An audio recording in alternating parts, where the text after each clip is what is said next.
being a member of our fraternity.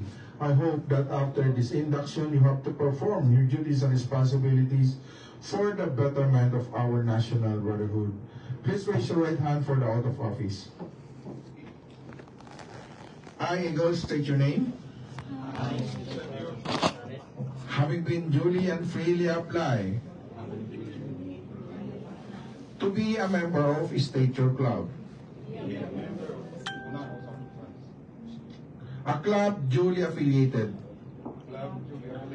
to the Fraternal Order of Eagles, Philippine Eagles Incorporated, subscribing to the Constitution of the Philippine Eagles, and believing in its capabilities as a self-reliant, first Philippine-born, fraternal socio-civic organization,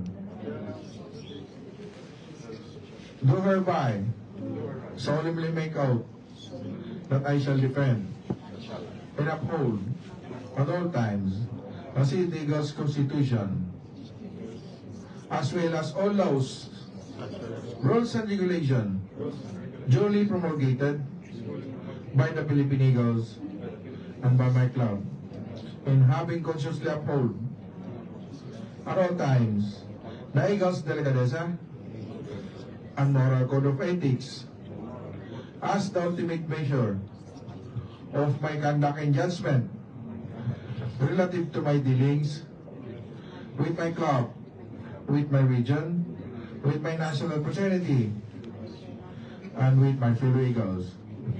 So help me God. Congratulations mga kuwait atin. Mabuhay na kita. Boy! Boy! Congratulations sa inyo. Congratulations! Lights on, please! Patay. Lights on! And once the lights are lit, pwede natin patayin ang mga kandila. And we will now proceed to the filming of the Eagle Spin. So, mga kuya, kung kasama ninyo ang inyong mga mahal sa buhay,